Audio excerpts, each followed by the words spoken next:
મહીસાગરમાં હર ઘર તિરંગા અને વિભાજન વિભીષિકા સ્મૃતિ દિવસની ઉજવણીને લઈને પત્રકાર પરિષદ યોજાઈ. મહીસાગર જિલ્લામાં હર ઘર તિરંગા અભિયાન તેમજ વિભાજન વિભીષિકા સ્મૃતિ દિવસની ભવ્ય ઉજવણીને લઈને લુણાવાડા કલેક્ટર કચેરી ખાતે જિલ્લા કલેક્ટર સુશ્રી અર્પિત સાગરના અધ્યક્ષસ્થાને પત્રકાર પરિષદ યોજાઈ હતી. પત્રકાર પરિષદમાં આગામી 13 ઓગસ્ટે યોજાનારી ભવ્ય તિરંગા યાત્રા તથા 14 ઓગસ્ટે યોજાનાર વિભાજન વિભીષિકા સ્મૃતિ દિવસના કાર્યક્રમ અંગે વિગતવાર માહિતી આપવામાં આવી હતી. રાષ્ટ્રપ્રેમની ભાવનાને વધુ પ્રબળ બનાવવા જિલ્લાના નાગરિકોને હર ઘર તિરંગા અભિયાનમાં જોડાવા તેમજ સેલ્ફી વિથ તિરંગા અપલોડ કરવા કલેક્ટર શ્રીએ અપીલ કરી હતી. તેમજ 14 ઓગસ્ટે વિભાજન સમયે ભોગવવી પડેલી પીડા અને સંઘર્ષને યાદ કરી પીડિતોને શ્રદ્ધાંજલિ અર્પણ કરવામાં આવશે. રિપોર્ટર અનિકેત જોશી, મહીસાગર.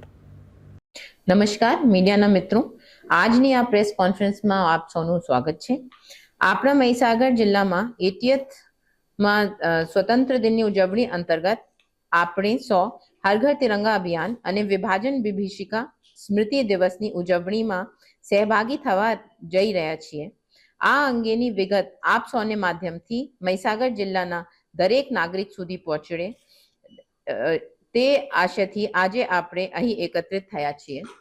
રાજ્ય સરકારની માર્ગદર્શિકા અનુસાર આ વર્ષે આપણે 9 થી 17 ઓગસ્ટ દરમિયાન હર ઘર તિરંગા અભિયાનની ઉજવણી વંદે માતરમ 150 વર્ષની વિશેષ થીમ સાથે કરી રહ્યા છીએ.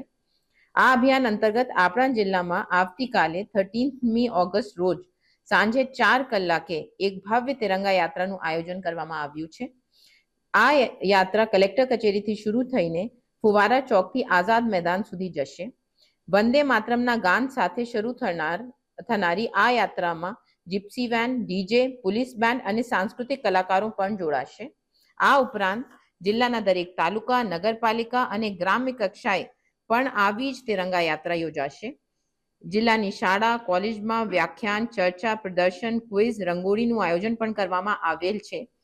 અમે તમામ સરકારી ઇમારતો પર તિરંગી રોશની પણ કરવાના છીએ. હું જિલ્લાના તમામ નાગરિકોને અપીલ કરું છું કે તેઓ હરઘરતિરંગા.com પર પોતાની સેલ્ફી વિથ તિરંગા અવશ્ય અપલોડ કરે.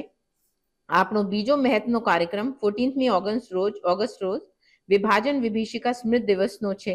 ભારત દેશના વિભાજન દરમિયાન લાખો લોકો સહન કરેલી પીડા, હિંસા, આઘાત, સ્થળાંતર અને બલિદાનના સ્મરણ અર્થેના આ કાર્યક્રમ સાંજે 6 કલાકે લુણાવાડા સ્થિત Shri PN Pandya arts and commerce college ખાતે યોજાશે.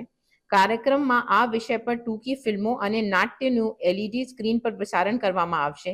આવતીકાલથી જ એટલે કે 13મી ઓગસ્ટ કાર્યક્રમ સ્થળે એક ખાસ એક્ઝિબિશન ગોઠવવામાં આવશે, જેની આપણા શાળા કોલેજના વિદ્યાર્થીઓ મુલાકાત લેશે. કાર્યક્રમના અંતે વિભાજનના પીડિતોને શ્રદ્ધાંજલિ અર્પણ કરવામાં આવશે અને 2 મિનિટના મૌન પણ કરવામાં આવશે. ત્યારબાદ શાંતિપૂર્ણ કેન્ડલ લાઇટ માર્ચ પણ યોજાશે.